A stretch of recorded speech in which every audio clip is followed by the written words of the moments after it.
Parce que souvent, quand les gens accèdent à des postes de leadership, ben ils ont la mauvaise impression il faut être dur, il faut être dur avec les employés. Mais au contraire, on a vraiment des formations où on leur dit, ben non, il faut que tu t'intéresses à la personne qui est devant toi, qu'est-ce qu'elle a fait en fin de semaine, puis il faut que tu t'assures qu'elle est bien, puis parce que encore là, je pense pas que personne n'a le goût de faire une mauvaise job.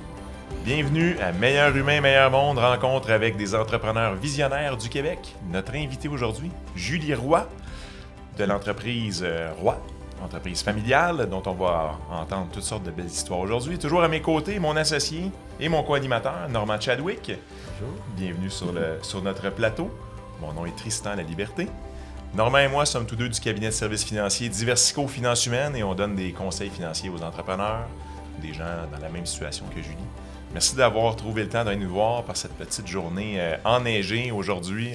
Il y en a plusieurs ces temps-ci, des journées enneigées, mais merci de votre invitation.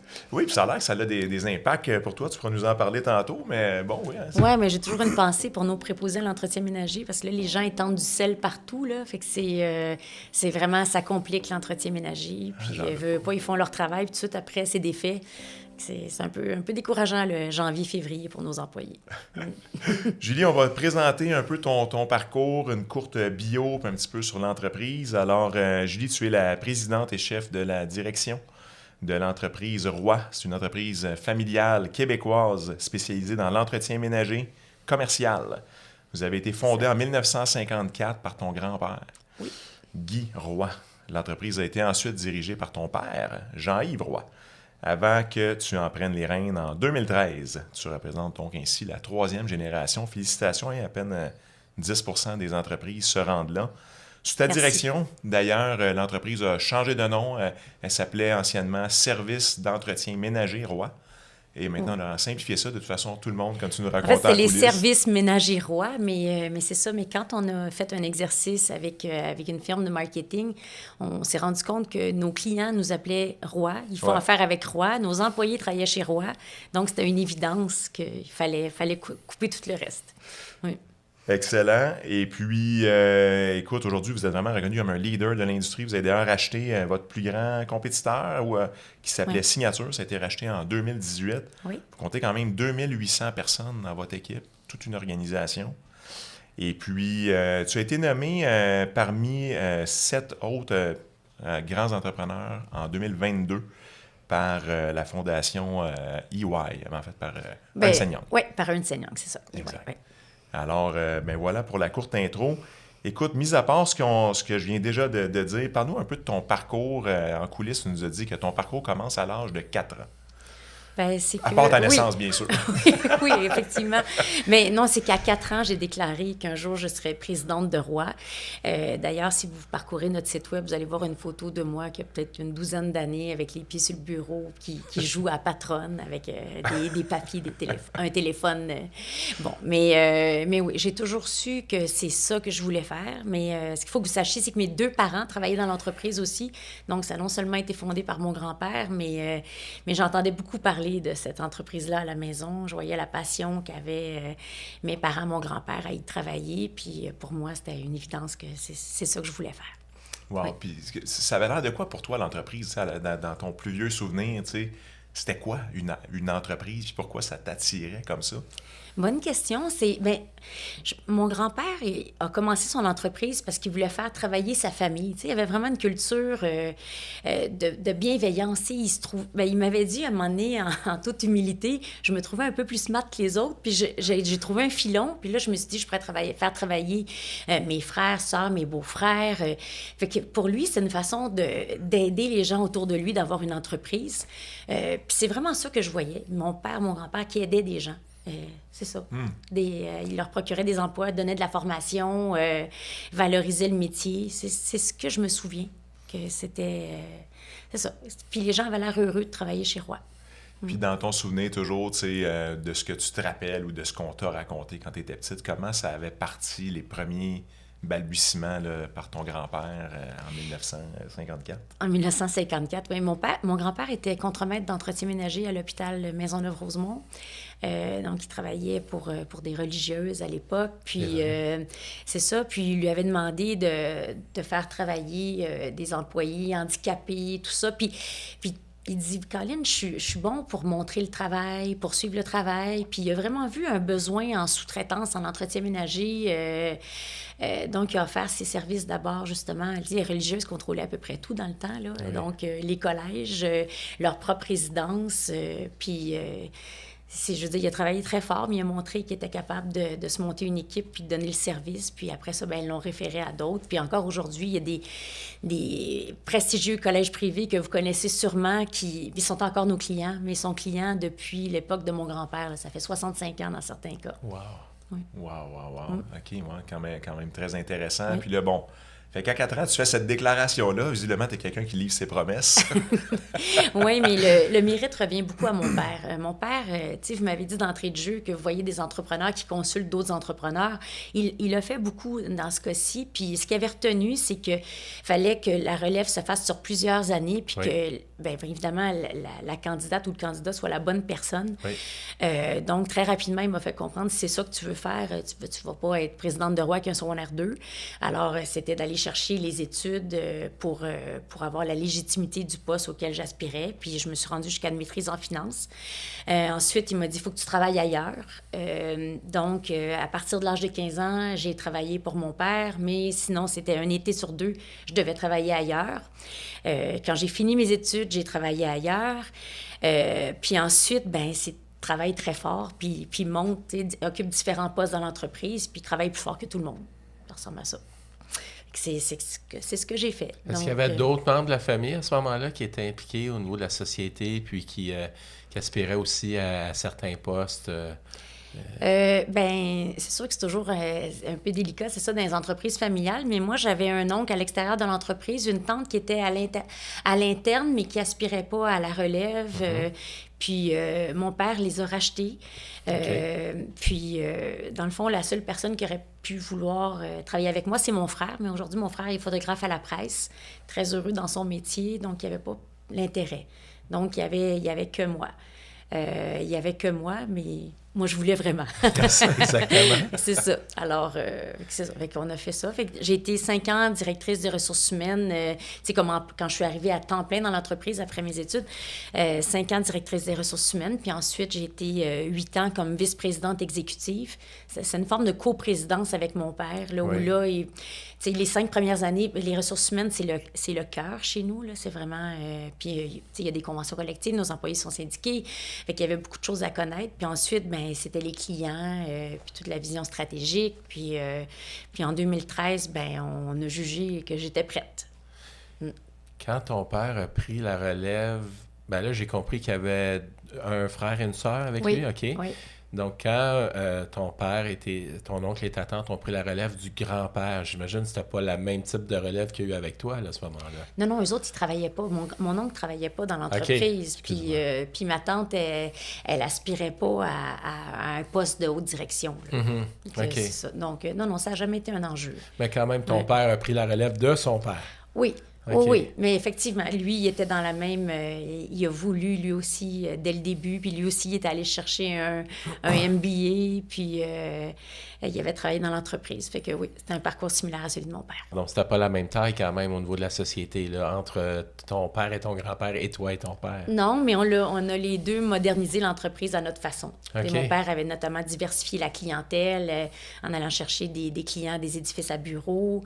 Donc, on se limitait pas juste aux établissements d'enseignement, des usines. Et puis moi, j'ai continué dans la même voie. Puis je suis allée chercher, au fil du temps, au fil de la croissance de l'entreprise, des clients de plus en plus prestigieux. Fait que c'est ça. C'est ce qui fait qu'on attire les meilleurs employés parce qu'on a des très bons clients aussi, puis qui reconnaissent la valeur du travail bien fait.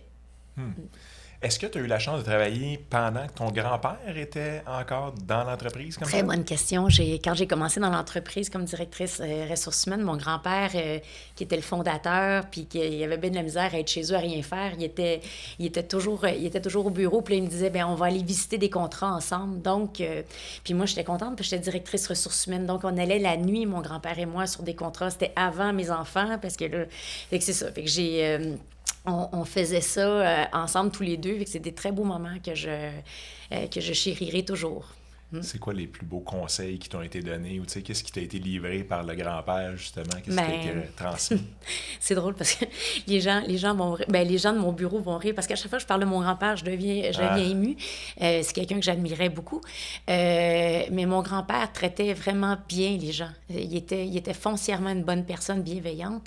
Puis il avait surtout pas... il avait une grande considération pour toute son équipe. Puis les gens le sentaient parce que c'était pas fake. C'était pas... excusez. Fait que c'est ça. Fait que c'est... puis il avait vraiment à cœur de changer le parcours de quelqu'un parce que c'est rare que les gens vont se lever un matin et dire « Hey, moi, là, c'est ça que j'ai le goût d'être dans la vie, un préposé à l'entretien ménager. » Tu sais, souvent, c'est un métier qui est peu valorisé. Donc, c'est de trouver des personnes qui, parfois, n'avaient pas confiance en eux, puis tout ça, puis dire « Hey, voyons, t'es capable de faire bien plus que ce que tu fais, de donner de la formation, de donner des promotions. » Fait que moi, je continue ça à plus grande échelle, puis je trouve que c'est encore plus facile pour moi parce qu'avec une grande entreprise, ça fait beaucoup de possibilités de postes intéressants à mesure qu'elle croît, l'entreprise. Eh bien, écoute, tes larmes ont témoigné par elles-mêmes, ont parlé plus fort que... En fait, on parlait très fort sur ce que ton grand-père t'a transmis. Là. Merci de ce partage touchant. Puis si je te pose un peu la même question par rapport à ton père, fait que, on en apprend des affaires, c'est bancs d'école, là, c'est bien beau, puis je trouve l'idée... Mon cœur de père entend très bien, regarde, va aux études, va travailler ailleurs, va chercher tes expériences. Oui. Quoi d'autre ton père t'a-t-il transmis là, qui fait de toi l'entrepreneur que tu es aujourd'hui? Bien, au-delà des belles qualités que mon père avait aussi, les belles qualités humaines, bien, c'est l'importance de s'assurer que ton client est vraiment content, est vraiment bien servi, de ne pas hésiter à... En fait, j'essaie d'être proche de nos clients parce qu'au-delà de tous les contrôles de qualité qu'on peut avoir, à la fin, le décideur, qu'est-ce qu'il entend de nous? Est-ce qu'il est vraiment content de ne pas avoir peur de poser des questions puis avoir des vraies réponses? Fait que ça, je retiens ça de lui. Puis surtout, tu sais, on est un métier où il faut être très humble. Là, je veux dire, moi, ça m'arrive encore que des gens m'appellent, tu sais, la poubelle n'était pas vidée, puis qu'est-ce que vous faites? Puis c'est... On s'en occupe, puis jamais je me fais plaisir. Tu sais, jamais je dis, il y en a 2500 poubelles, n'en oubliez une. Non, je dis pas ça. Fait que je dis qu'on s'en occupe. Fait que c'est ça. C'est d'être humble. Je veux dire, on a la chance que le client nous confie ses services, puis il y a des attentes, puis ce sont nos clients, puis on est là pour bien les servir. Vous soignez l'image de l'entreprise. Hein, je veux dire, quand le client rentre chez votre client, il y a une belle entrée qui est toute scintillante, les toilettes sont propres, etc. Ouais, vous avez un impact déterminant là, pour plusieurs de vos clients. Oui, puis c'est ce qu'on explique aussi à nos employés pour valoriser le métier. Là, je veux dire, on fait l'entretien ménager de plusieurs universités. Là. Il n'y aurait pas de recherche si les laboratoires n'étaient pas propres. Je veux dire, c'est important le métier qu'on fait. Tout à fait. Puis il est rendu à 2800 employés. Oui. Comment on fait? Parce que je sais, il y a beaucoup de communautés aussi là, dans votre domaine. Oui. Comment on fait pour rassembler tout ce monde-là, pour, comme tu disais tantôt, valoriser le travail? Oui. Dans chaque culture, ce travail-là n'est pas perçu de la même façon non plus. Oui. Ça prend des gens qui sont flexibles, qui s'adaptent. Comment vous arrivez à faire ça? Oui, bien justement, vous mettez le doigt dessus. Ils sont sur 400 sites de travail différents. Le défi, c'est de cascader notre culture. Puis ça, on le fait principalement avec la formation à nos chefs d'équipe et nos contremaîtres. Parce que ce qui fait que les gens vont aimer leur travail ou pas, c'est vraiment leur quotidien, la reconnaissance de leur contremaître, de comment ils sont traités par leur contremaître. Ils ont beau penser que Julie Roy est fine, son père aussi, puis que c'est une bonne compagnie. Mais si au quotidien, ça ne se traduit pas dans des actions concrètes sur le terrain, ils vont lâcher l'emploi. Puis, alors, c'est ça qu'on fait. Puis on a déployé toutes sortes de façons aux ressources humaines, dont des partenaires RH, les partenaires RH sur le terrain pour coacher coacher, en plus de toutes les formations qu'ils font, coacher nos contremaîtres quand ils ont des problèmes particuliers avec des employés. On donne des formations sur le savoir-faire, mais beaucoup sur le savoir-être aussi. Parce que souvent, quand les gens accèdent à des postes de leadership, ben ils ont la mauvaise impression qu'il faut être dur, il faut être dur avec les employés. Mais au contraire, on a vraiment des formations où on leur dit, ben non, il faut que tu t'intéresses à la personne qui est devant toi, qu'est-ce qu'elle a fait en fin de semaine, puis il faut que tu t'assures qu'elle est bien. Puis, parce que, encore là, je pense pas que personne n'a le goût de faire une mauvaise job. C'est souvent faute d'intérêt, de valorisation. Puis on a plein de programmes de reconnaissance en place. Une chose qu'on fait, c'est avoir une page interne Facebook. Ça a l'air bête, mais ça fonctionne. J'ai 65 de nos employés qui y sont abonnés. Donc, un intraweb, il n'y a personne qui va aller voir ça un mardi soir, mais Facebook, oui. Fait que c'est ça. Fait que c'est une page interne, puis on incite nos employés à publier leurs bons coups, puis on a toutes sortes de... Tu sais, comme le mois de mars, c'est le mois de la reconnaissance, justement. Fait que là, les gens vont partager des histoires. Mon collègue a fait ci, voici... une photo de mon plancher bien décapé, puis là, tout le monde embarque, puis là, lui, ça fait 40 ans qu'il travaille chez Roy, bravo. Mais tu sais, c'est toute la communauté qui communique ensemble. Donc, ça aussi, je pense que c'est un outil simple qui a permis de systématiser un peu la reconnaissance. Puis c'est ça, c'est vraiment de mettre les outils dans les mains des gens qui te représentent, parce que tu peux pas être partout tout le temps. Non, je comprends. Ouais. Effectivement. Tu as utilisé un terme que j'ai bien aimé tantôt. Tu as dit on veut cascader notre culture. C'est quoi votre culture? Bien, notre culture, bien, c'est d'abord, bien, on dit notre ADN, c'est de la bienveillance.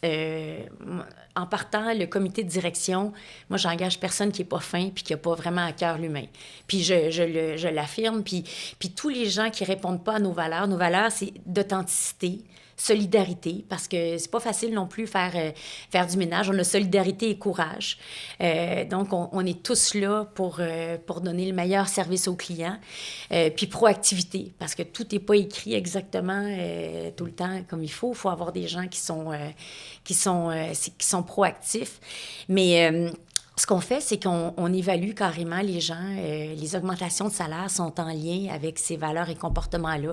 Fait que ça aide à les valoriser quand ton salaire est vraiment relié à ça. Fait que toutes nos évaluations de personnel sont en lien avec comment ils traitent leurs gens. Évidemment, la performance terrain, mais valeurs et comportements. On n'hésite pas, on évalue trimestriellement aussi tous nos contremaîtres en montant dans la direction, tous les superviseurs, directeurs. Puis tous ceux qui ne répondent pas à nos valeurs, ben ils ne restent pas chez nous. Ils se font éjecter, dans le fond. Oui, ils se font éjecter. On n'a plus de tolérance pour ça. As-tu eu beaucoup de défis de roulement de personnel et d'acquisition de personnel, si on veut? C'est sûr. C'est le sujet de l'heure. Puis précisément, ou en tout cas plus fortement sur les emplois manuels, justement comme tu dis, les emplois que c'est vraiment pas tout le monde qui a le goût de faire. Ça se passe comment, ça, pour vous autres? Bien, c'est sûr qu'on est une industrie où il y a beaucoup de roulement. Les données, les industries sont privées. Je ne connais pas les données de mes compétiteurs, mais je pense vraiment que je pense qu'on est le meilleur de notre industrie. C'est ce que les gens nous disent aussi. Puis comment on le sait? Bien, premièrement, on investit beaucoup dans notre marque employeur. Avec toutes les actions qu'on a faites, on les a mises de l'avant. Fait que je pense que quelqu'un qui cherche un poste qui ne sait pas trop quoi faire, puis s'il pense préposé à l'entretien ménager, va penser à Roy. On investit beaucoup dans le rayonnement de notre marque parce qu'on faisait beaucoup d'actions à l'interne, mais tant qu'on n'a pas eu une VP marketing qui a fait comme « mais là, c'est parce que vous ne le dites pas assez, ce que vous faites. » Fait que là, c'est ça qu'il faut retenir aussi. Même, ça rassure tes propres employés, je suis à la bonne place. Tu sais, vous parliez d'un prix EY tantôt, là. Quand on reçoit un prix, on dirait que ça rassure tous nos employés qui sont à la bonne place, ça rassure nos clients. Tu sais, c'est genre de... Il ne faut pas hésiter à faire parler de nous. Tu sais, nous autres, on était toujours dans l'humilité et tout ça, mais c'est beau l'humilité, mais c'est... tant que on reste dans la vérité, il faut faire connaître ce qu'on fait. Quelles sont les initiatives que vous avez prises pour vous faire connaître, justement, sortir un peu des 4 murs de chez Roy? Là? Mais justement, participer à beaucoup de concours. On a notamment remporté un prix Mercure aussi au niveau de la formation, développement de la main-d'œuvre. On était finaliste comme meilleur employeur. Moi, j'ai gagné des prix personnellement aussi. Puis je le fais toujours, pas parce que j'ai besoin de reconnaissance publique, mais je me dis toujours que, puis nos employés nous le disent aussi, que ça va contribuer à les rassurer sur ce qu'on fait de bien. Des initiatives comme aujourd'hui, de participer à des podcasts, ça nous permet aussi de dire ce qu'on fait, puis je ne dirais pas de menterie ici aujourd'hui. Là, sortir de l'ombre. Sortir de l'ombre un peu. Puis fait que ça contribue à attirer les meilleurs talents aussi. Puis mais souvent, je les employés, c'est comme une roue qui tourne. Hein? C'est comme la saucisse à grade. Donc, quand tu attires les meilleurs talents, tu livres le meilleur service. Après ça, tu attires les meilleurs clients. Les meilleurs clients sont ceux qui ont les moyens de payer pour un service de qualité. Oui. Ça te permet de réinvestir dans ta compagnie. Oui. Ça te permet d'innover, puis ça te permet d'attirer encore des meilleurs talents, puis de recommencer ta roue. En 2018, vous avez fait l'acquisition de votre compétiteur Signature. Oui. Quel genre de grosseur d'acquisition ça s'est présenté? Comment pour vous? Est-ce que ça peut être, justement, on parle de culture d'entreprise, des acquisitions... Il y a tout le temps des chocs culturels là-dedans. Oui. Puis en même temps, c'est une belle façon d'un seul coup faire l'acquisition de main-d'œuvre, faire l'acquisition de clientèle. Parle-nous un peu de c'était quoi les motivations derrière cette acquisition-là, les défis. On était très chanceux, mais encore là, ça fait partie... C'est vraiment l'ancien propriétaire qui est venu nous voir parce qu'on partageait justement ses valeurs. Parce qu'il n'avait pas envie de vendre à n'importe qui. C'est quelqu'un qui songeait à la retraite. Donc, justement, c'est quand tu sors un peu que tu te fais connaître. Là, tes compétiteurs te connaissent aussi, puis ils peuvent savoir avec qui ils ont envie de travailler. Puis c'était une belle compagnie, Signature Service d'entretien, avec des clients très prestigieux, des clients privés, signés de gré à gré, puis, c'est ça, des valeurs communes. Puis, étant entendu que l'ancien propriétaire continuerait à travailler avec nous. Donc, il était... fait qu'au début, c'était une fusion. Donc, il a participé au nouveau roi. Il a été 3 ans avec nous avant de prendre sa retraite. Puis, c'est son fils, est encore notre directeur des relations de travail. Son fils est super aussi. Tu sais, c'est vraiment un succès, cette presque de la famille, finalement. C'était presque de la famille. Donc, il n'y a pas eu de chicane. C'est sûr qu'au début, il y a toujours une incertitude quand tu as une fusion. Oui. Les gens ont peur de perdre leur emploi, mais en même temps, on était ensemble pour croître. Donc, c'est pas ça qu'on voulait faire, couper des emplois. On voulait, au contraire, pousser l'entreprise encore plus loin. Puis... Non, en tout cas, ça s'est fait presque naturellement, de la manière que tu parles. Oui, mais encore là, parce que la plupart des acquisitions qui ne fonctionnent pas, c'est parce que la culture est tellement différente qu'ils n'arrivent jamais à ramener les gens à travailler ensemble. Tu sais, nous, les pépins qu'on a eus, c'est des pépins de système informatique. Tu sais. Ça se règle toujours. Là.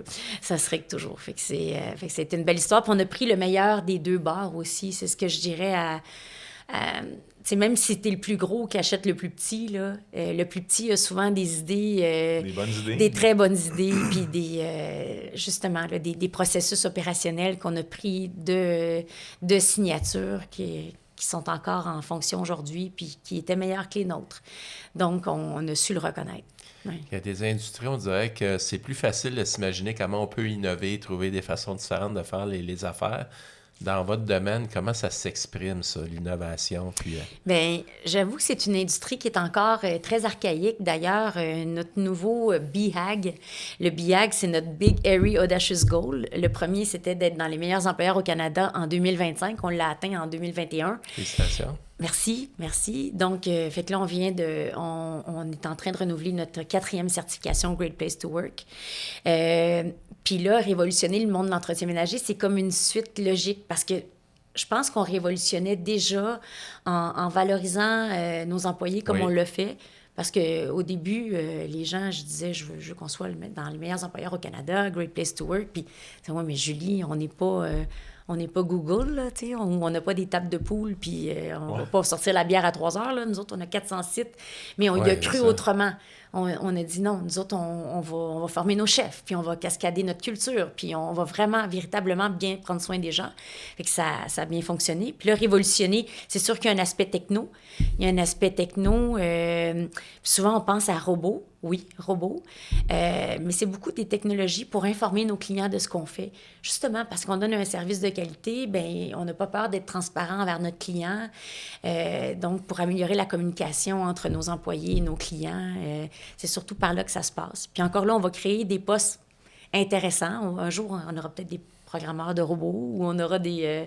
Mais tu sais, on a plein de formateurs là, maintenant en littératie numérique, parce que des fois, nos employés partent de loin puis ils ne savent même pas comment installer une application sur leur téléphone. Fait qu'il y a plein de choses qu'on peut faire pour révolutionner le monde de l'entretien ménager. Oui, parce que c'est vrai, vos employés travaillent souvent de soir ou de nuit, j'imagine, quand vos clients sont fermés, les vôtres embarquent. Oui, c'est ça. Donc, c'est pas évident. Sur 400 sites en plus, au Québec, vous en avez aussi en Ontario. C'est pour ça que la technologie, c'est souvent communiquer. Communiquer mieux avec nos employés, communiquer mieux avec nos clients. Et comment vous arrivez à communiquer? Tu parlais tantôt d'applications sur le téléphone. C'est à travers différents... Oui, c'est ça, pour s'assurer que les correctifs ont été faits, que les plaintes ont bien été communiquées. Oui, ça peut être aussi avec notre LMS, là, qui est Learning Management System. Ça, c'est toutes nos formations, tout le savoir de roi, l'espèce de méthode roi. Votre école? Oui, notre école, exactement. Ce qui est enseigné aux nouveaux est tout aussi en vidéo de technique de travail sur notre système de formation. Donc, nos employés peuvent aller aussi sur le système de formation en ligne. Fait qu'on peut former nos employés en ligne. Les contremaîtres sont formés aussi en ligne. Mais ils viennent au bureau aussi à notre campus Roy. Je vous dis, la formation, on en donne. Wow. On en donne beaucoup. Fait que c'est... Oui, puis à travers, entre les coulisses, puis maintenant, tu parles aussi de beaucoup de choses que toi, tu continues de rester au top de ta game, comme on dit, par diverses formations. Tu as nommé, mais sans le savoir, tu as nommé l'École d'entrepreneurship de la Beauce, là, parce que d'après moi, le BIAG, ça vient de là, si je ne me trompe pas. Ah non, bien en fait, le BIAG, ça vient de la méthode Gazelle, mais en fait, notre coach chez Roy, c'est Cléo Maheu. Oui, j'allais la nommer tout de suite après, alors. D'hypercroissance. Donc, oui, Cléo, on a adopté la méthode Gazelle suite à notre association avec Cléo. Donc, le BIAG, c'est vraiment, ça fait partie du livre Scaling Up. C'est de là que ça vient. Que je possède en plus. Alors, c'est ça. J'ai mélangé les sources. Non, mais c'est bon. Désolé, Madame Maheu. Mais sinon j'ai toujours cherché à m'entourer d'autres entrepreneurs. J'ai eu des mentors dans ma vie, outre mon père et mon grand-père. Puis, j'ai fait partie pendant 9 ans du groupement des chefs d'entreprise. Maintenant, je fais partie de YPO depuis 9 ans aussi. Par YPO, on a souvent accès à des formations. Premièrement, on a accès aussi à des entrepreneurs de travers le monde. Je suis notamment en lien avec une entrepreneure en Australie qui a une entreprise de la même taille que la mienne ou presque. Puis souvent, on communique ensemble. As-tu entendu parler de ça? Elle n'est pas ma compétitrice directe. Il n'y a pas de danger. Et elle est dans ton domaine. Oui, exactement. Okay. Compagnie de 2300 employés en Australie, à Adélaïde. Ensuite, par YPO, j'ai fait un programme de 1 semaine pour président d'entreprise à la London Business School l'année passée, en 2024. Oui, on essaie toujours de rester à la page. D'ailleurs, justement, avec notre association avec Cléo, on a souvent des idées d'ailleurs. Mon équipe de direction, on lit des trucs. Je les encourage à participer à des formations. Donc, quand on arrive en planif stratégique, on a des idées d'ailleurs. Mais c'est de surtout pas penser qu'on a la réponse tout seul. Il faut aller ailleurs. Puis puis on a un comité aviseur externe aussi. Okay. Un comité aviseur externe, bien que la compagnie soit complètement privée, qu'elle appartient qu'à mon père et moi maintenant. Parle-moi un peu de ça. Comment on forme un comité d'experts ou un comité aviseur, puis aussi comment on trouve des mentors? C'est toi qui vas vers les gens, c'est des gens qui se proposent, c'est ton père qui te dit hey, « pas d'autre, chercher un mentor ». Donc, comment on trouve un mentor, puis comment on forme un comité aviseur? Bien, on en trouve en sortant, justement, en faisant... Moi, je valorise beaucoup l'implication sociale, mais la vraie implication sociale. Là, tu peux te donner de l'argent, c'est très bien, mais tu sais, je me suis impliquée au fil des années aussi dans des comités d'organisation. Oui. Notamment, j'étais coprésidente du triathlon d'hiver de Sainte-Justine. Chine, j'ai été présidente du conseil d'administration de la Fondation Jean Lapointe. J'ai fait beaucoup de choses qui ont fait que j'ai rencontré des gens de divers domaines. Oui. Donc ça contribue à augmenter ton réseau.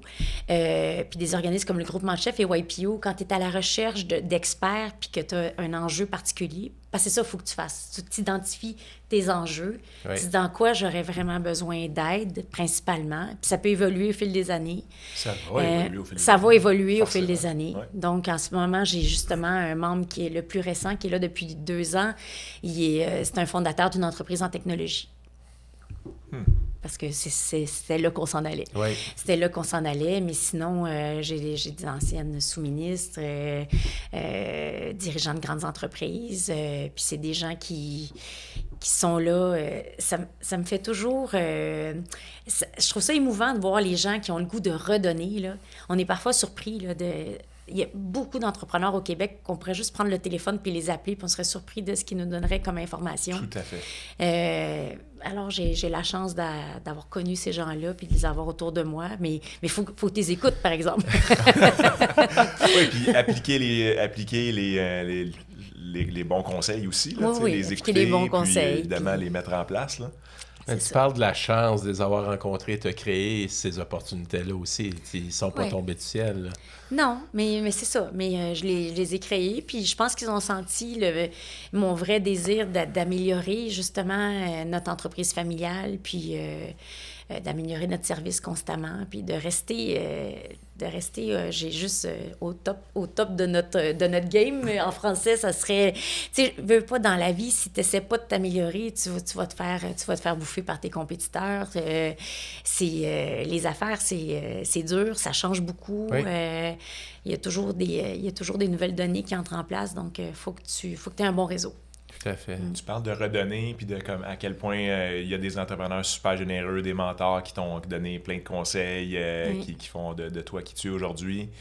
Les jeunes entrepreneurs qui écoutent aujourd'hui l'entrevue, quel genre de bons conseils pour aller chercher de Moi, toi? je pensais que Ça vous alliez serait dire, quoi est-ce qu'ils peuvent t'appeler? Non, non. Ouais, c'est ça.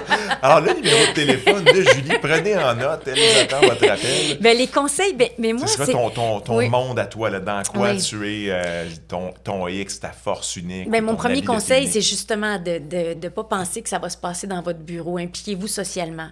Impliquez-vous socialement, faites-le pour les bonnes raisons, puis pas juste pour être sa photo à la fin avec le chèque, là, parce que ça va donner l'image inverse aux gens avec qui vous allez vous être impliqués. Ils vont dire « Hey, elle n'est pas venue à une réunion, mais à la fin, elle était avec le chèque. là. Ça, c'était mieux de ne pas le faire, tant qu'à le faire comme ça.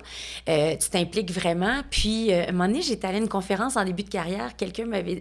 La conférencière était vraiment âgée, mais elle disait « Ne dînez jamais seul ». Puis ça, j'ai vraiment... Ça t'a Je me marqué. fais un devoir de l'appliquer, ne dîner jamais seul. J'y crois. Fait que ça peut être... Est-ce que c'est un fournisseur, un client, un collègue, quelqu'un qui est juste dans ton réseau, mais parce que tu peux toujours apprendre de quelqu'un, tu peux... fait que c'est toujours... puis de toute façon, moi, j'aime ça. Fait que je me force pas, là, j'aime ça parler avec des nouvelles personnes, j'aime ça apprendre qu'est-ce qui a fait le succès des gens. Donc, c'est le conseil que je donnerais. Toi, maintenant, tu es mentor pour quelqu'un? Est-ce que tu as des mentorés avec toi? Ben oui, mais dont une qui est... Bon, c'est plus membre de la famille, des membres de la famille. J'en ai...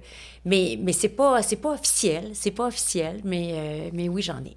Oui. Est-ce qu'il y a maintenant une relève qui se prépare pour toi, une 4e génération, ou comment ça Ben, s'enligne? je sais qu'il faudrait que je commence à y penser. Mais pour l'instant, je suis très bien entourée au niveau de mon comité Oui. de direction. Peut-être que ça viendra de là. J'ai 3 enfants qui ont 23, 21 et 18, mais qui n'ont pas dit comme moi qu'à 4 ans qu'ils voulaient être président de Roi. Donc, je les laisse faire leur propre choix. Là. Je les laisse aller. Là. Mais ma petite dernière, quand même, s'en va en administration. J'en ai une en droit. Puis l'autre qui va être travailleur social. Mais qui est pas si loin quand même de toute notre culture de bienveillance, d'implication sociale. Donc, on ne sait jamais.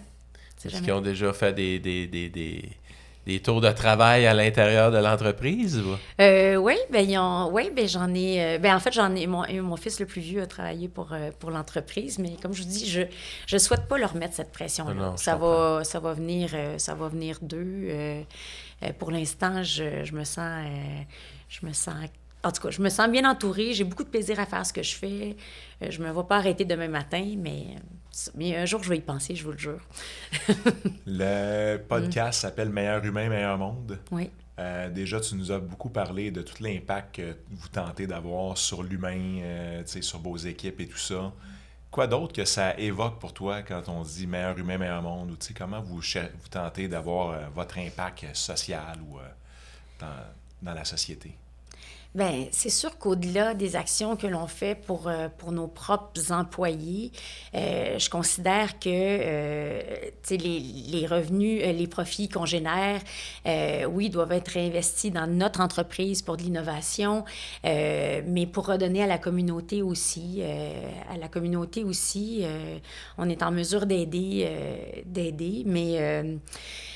mais quand je pense meilleur humain, meilleur monde, je me dis, j'ai la chance d'avoir un impact sur 2800 qui travaillent directement pour moi. Fait que ça, je trouve ça... c'est ça que je... C'est parce que là, j'ai l'impression que je vais me répéter, mais c'est ça que j'essaie de cascader, puis que tous nos dirigeants à l'interne croient vraiment qu'ils peuvent faire une différence dans la vie de quelqu'un. Est-ce que l'entreprise a encore du potentiel de croissance? Est-ce que vous jouez, tu parlais de Cléo Maheu, qui a un super podcast d'ailleurs qui s'appelle Hyper Croissance. Oui. Donc, j'imagine que tu es intéressé par la croissance encore aujourd'hui. Est-ce que c'est le cas? Puis, est-ce qu'il y a encore de la place à de la croissance pour votre entreprise? Oui, puis la croissance, on l'atteint. C'est beaucoup de... c'est sûr que si on regarde régulièrement des acquisitions, notamment, on a commencé à faire du nettoyage de conduits de ventilation, qui est une nouvelle division chez nous. On a fait 2 acquisitions dans les 3 dernières années. On en regarde d'autres. C'est sûr qu'il y a de la croissance par acquisition, mais la croissance organique, elle est là aussi à mesure que notre service se raffine, que nos références sont meilleures. Je veux dire, c'est... à un moment donné, il y a des gens pour qui c'est important d'avoir une bonne compagnie d'entretien ménager. Donc, notre téléphone sonne en ce sens-là. Mais la croissance, j'en veux surtout pour donner des meilleures opportunités à mes gens et assurer la pérennité de l'entreprise. Mm-hmm. C'est pas la croissance à tout prix, mais c'est qu'il y ait un sens important. À cette croissance-là. Oui. OK. Oui. Les idées de nouveaux services et tout ça, ça provient de vous à l'interne, vos employés, vos clients qui vous appellent. « Hey, tu fais ça? » Toutes ces idées-là, ils viennent de où? Là? Mais c'est vrai que ça vient d'employés qui sont intrapreneurs. On encourage beaucoup ça, là, justement, à force de... Parce qu'eux aussi, c'est pas juste moi là, qui sort puis qui voit d'autres gens. Puis, donc, c'est venu d'une opportunité qu'on a eue, le nettoyage de conduits de ventilation. Puis on a dit, bon, mon Dieu, c'est une belle ligne d'affaires. C'est complètement en lien avec ce qu'on fait. Puis, tu sais, nous, ce qu'on fait, c'est attirer les meilleurs humains, bien les former, les valoriser, puis livrer le service. Et qu'on peut le faire dans bien des industries. Puis là, c'est en lien avec le nettoyage. Ça allait de soi, là. Ben oui, tout à fait. Tu n'as peut-être pas une DeLorean, mais si tu en avais une et que tu pouvais t'envoler et atterrir 10 ans dans le futur, tu verrais ton entreprise où? Bien, j'espère qu'on aurait vraiment révolutionné le monde de l'entretien ménager, vraiment avec des façons de faire qui sont innovantes, puis des employés qui y ont participé activement. Puis c'est vraiment ce qui me motive. Ce qui t'interpelle et qui te fait te lever le matin puis continuer à travailler. Exact. Puis j'espère que j'aurai autant de fun à faire que ce que je fais que maintenant. On a parlé très, très, très rapidement au début que vous êtes implanté aussi en Ontario. Oui. De nouveaux marchés à développer là-bas? Comment ça, par rapport au Québec ou à d'autres provinces? Comment Absolument, vous voyez c'est pas exclu. Justement, à mesure qu'on est connu, veut pas, on se fait approcher régulièrement par différentes opportunités. Je regarde justement le livre d'Alain Bouchard, il disait que chez Couche-Tard, il faisait énormément d'acquisitions, mais il en faisait 1 sur 20. Qu'ils étudiaient. Donc, c'est ça, on y va. Les règles du marché là-bas en Ontario sont différentes du Québec? Oui, effectivement. Il n'y a pas de décret, notamment en entretien ménager, parce que au Québec, les conditions salariales des compagnies syndiquées comme la nôtre sont les mêmes que celles des compagnies non syndiquées. Fait que ça, c'est une bonne chose pour notre métier, pour éviter justement que des gens soient sous-payés. Puis c'est sûr que c'est quand même un défi d'éliminer le travail au noir. Je pense qu'il y en aura toujours. Oui. Il y en aura toujours dans notre industrie. Donc, c'est...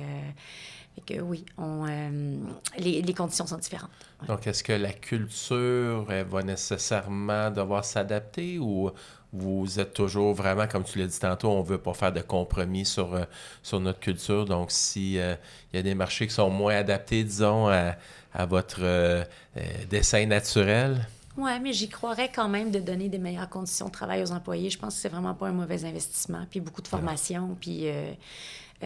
c'est sûr, c'est pas juste une question. Tu sais, souvent, tu dis, bon, voyons, c'est pas logique, mais le roulement a un énorme coût aussi, là. Clairement. Oui. Clairement. Ouais.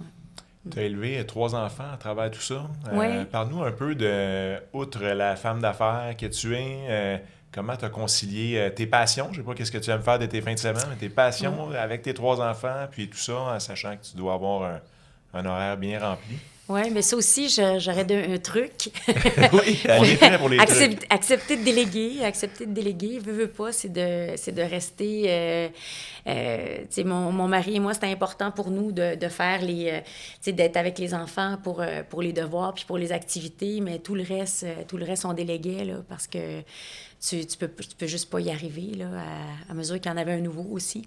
Mais c'est ça, c'est d'accepter que tu te fais aider pour beaucoup de choses. La maison devenait une petite PME aussi. Ouais. Mais bon, j'ai fait beaucoup de ski alpin avec mes enfants. Puis là, maintenant, moi, je suis au ski de randonnée. Donc, mes enfants comprennent pas pourquoi je prends pas la chaise, mais je monte à pied la montagne. Et puis sinon, je suis une maniaque de golf l'été. OK. Oui. Tes enfants aussi? Ou... Oui, bien, j'en ai 2 sur 3, ça a marché, là. Donc, c'est une façon pour vous de vous réunir sur le terrain, c'est ça? Ouais. C'est... oui, c'est... mais c'est surtout moi la passionnée du golf. C'est surtout moi la passionnée du golf chez nous, oui. OK. Est-ce que tu continues à faire ça encore maintenant, un lunch par jour, tu sais, de ne jamais dîner seul? Ça m'a interpellé aussi comme... Oui, bien... Comme pratique, vendredi, comme je belle dînais avec habitude. quelque chose, avec quelqu'un, aujourd'hui aussi, demain aussi. Oui. Okay. Oui. Je m'arrange pour que ça arrive. Puis quand j'en ai pas de lunch, je les provoque. Je les provoque dernière minute, oui. Parle-nous, est-ce que tu as vécu à un moment donné, dans toute ton histoire, un moment difficile, particulièrement dans la business? Tu sais, là, une bonne crise? Oui. Oui, il y en a eu une au début, justement. J'étais VP exécutive au moment de la commission Charbonneau, où tout le monde avait peur d'avoir peur, là, suite à tous les scandales de construction et tout ça. Puis nos clients, parfois, on décidé de retourner en appel d'offres, mais d'enlever tous les critères qualitatifs pour éviter de se faire accuser de favoritisme. Fait que c'était que le prix. Moi, quand il y a un appel d'offres sur SEAO puis qu'il n'y a pas de critères qualitatifs, on ne participe même pas. Là. Okay. Sauf que là, c'était chez nos clients. Wow. C'était chez nos clients. Donc, ça a été dur, ce moment-là. Puis, il a fallu qu'on perde quelques contrats. Je veux dire, on allait au plus bas prix. Mais on connaissait ce que ça coûtait pour faire le travail. Donc, on a perdu des contrats qu'on a repris après. Puis ça fait toujours plaisir quand tu retournes après. Parce que, malheureusement, quand tu as une entreprise qui a 70 ans puis que tu as des clients qui sont avec toi depuis des années, à un moment donné, ça peut être normal de dire, y a-tu quelque chose de mieux? Mm-hmm. Tu sais, y a-tu... parfois, on perd des clients qui n'étaient jamais allés ailleurs. Puis là, quand ils sont allés ailleurs puis qui ont vu que c'est pas le fun de vivre ta vie en te faisant appeler en disant les poubelles sont pas vidées puis c'est donc bien dégueulasse ici. Puis alors que ces gens-là, c'est des gens qui, normalement, gèrent des projets de construction puis ils ont d'autres choses à faire que de gérer des plaintes de ménage. Bien, quand leur quotidien devient difficile, ils trouvent ça le fun de revenir avec une compagnie de confiance. Mais c'est ça. Mais ça a un coût. Nos employés, je les paie pas en dessous de la table. Il y a de la formation. C'est ça. Mm-hmm. C'est... Dans le même ordre d'idée, as-tu déjà eu des doutes sur ton rôle dans l'entreprise ou sur ta place? Ou, Est-ce que j'ai déjà eu des doutes? Oui, mais ça dure jamais longtemps, là. Non, à un moment donné, je me suis dit, j'ai trop cette compagnie-là à cœur, là. Si c'est pas moi, non, je pense que je suis à la bonne place. Je pense Qu'est-ce je suis que à la tu bonne fais dans place. ces périodes-là? Tu vas justement avoir un mentor, tu vas avoir ton comité aviseur. Oui, C'est quoi tes oui. ressources? C'est tous ces gens-là que tu nous as Exactement. parlé Puis tout à j'ai la l'heure? chance d'avoir encore mon père Oui? aussi, qui est là, qui m'a laissé les rênes depuis 11 ans maintenant, presque 12, mais qui est encore là, puis qui est sur notre comité aviseur aussi, puis qui est en pleine forme, puis, mais qui profite de la vie. Je suis bien contente, mais qui est toujours là pour moi aussi. Oui. Puis je pense qu'il vous dirait qu'il est content de sa relève. Ben, je suis convaincu. Tu es une des premières personnes à nous nommer Alain Bouchard, que Oui. tu lis le livre. On Oui. pose souvent cette question-là à nos clients ou des fois en Oui. podcast aussi de Oui. qu'est-ce que vous lisez. Puis les gens nous parlent des grandes icônes comme Bill Gates ou Steve Jobs ou des choses comme ça. Oui. Est-ce que tu lis beaucoup sur l'entrepreneuriat Oui, local, si on veut? j'essaie, mais c'est drôle parce que justement, un des programmes que j'ai fait de perfectionnement, c'était avec la Ivy Business School de London en Ontario. Puis ça m'avait frappé que dans tous les cas qu'ils soumettaient, ils n'avaient même pas parlé d'un cas québécois, puis ils n'avaient même pas parlé de Couche-Tard, tu sais. Donc, je me rappelle à l'époque, j'avais communiqué avec l'adjointe d'Alain Bouchard pour dire, vous devriez leur envoyer des livres, puis elle l'avait fait. Elle l'avait fait, mais parce que celui-là est excellent en particulier, mais oui, j'essaie de... mais comme je vous dis, j'ai la chance d'en côtoyer beaucoup aussi Oui. par mon réseau. C'est Ouais. peut-être ça ma chance, là, mais... Oui. oui. Entre autres avec le YPO dont tu parlais tantôt, Oui. notamment entre chefs Ouais. PME, en tout cas anciennement. Vraiment des belles organisations avec des gens qui ont le goût de partager aussi, ils ont le goût d'être là.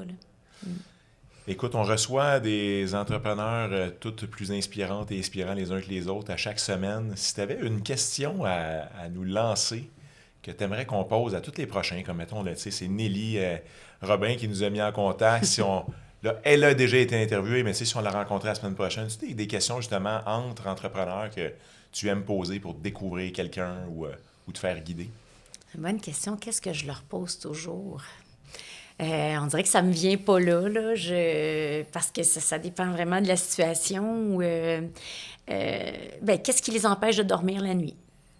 C'est Je toujours trouve que c'est une bonne façon de commencer une conversation. Qu'est-ce qui t'empêche, toi, j'étais sûre que vous alliez faire ça. J'allais faire la même chose. C'était écrit dans le ciel. Ouais. Mais c'est justement de me faire rattraper par ma compétition, que quelque chose ait été là sous ma vue, puis que je l'ai manqué. Est-ce que c'est déjà arrivé? Oui, assurément.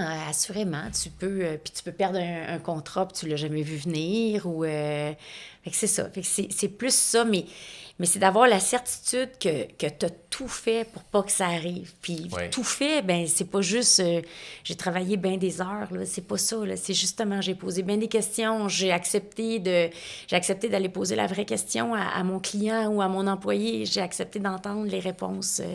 C'est ça, pour moi, avoir tout fait, là. Mm-hmm.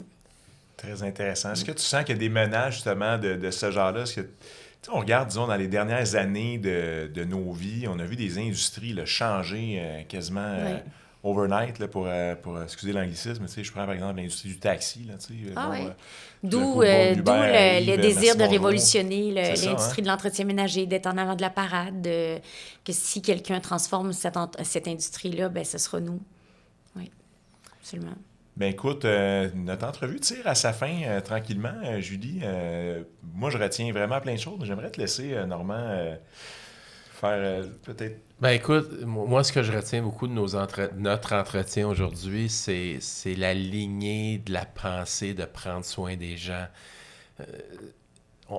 On l'apprend par observation, mais je pense aussi que ça vient du cœur, essentiellement. Oui. Puis c'est une grande qualité que vous avez chez vous, puis de vouloir la transmettre, cette qualité-là, puis de vous entourer des gens qui ont cette même passion-là, puis ces mêmes valeurs-là. Je pense que c'est vraiment ça qui a défini le succès de l'entreprise, puis vous l'apportez bien haute, cette tradition-là. Puis je vous félicite parce que ça peut être facile parfois de rentrer dans les solutions. Comme tu disais, on peut couper les prix, on peut avoir du travail au noir, on peut avoir toutes sortes de solutions qui finalement ne nous ressemblent pas. C'est là où on dénature l'entreprise, puis finalement, on s'expose à des mauvais risques. C'est ça qui fait que je dors bien la nuit quand même. Voilà. Et voilà. Mais écoute, ça prend quand même ça prend une vision, ça prend un courage, on a besoin de se connaître profondément pour mettre ça de l'avant puis réaliser que c'est notre avantage concurrentiel en avant de tout le reste. Donc, félicitations. Merci beaucoup. Au-delà de tout ce que Normand a dit, bien, j'ai été très touché par le petit passage sur ton grand-père.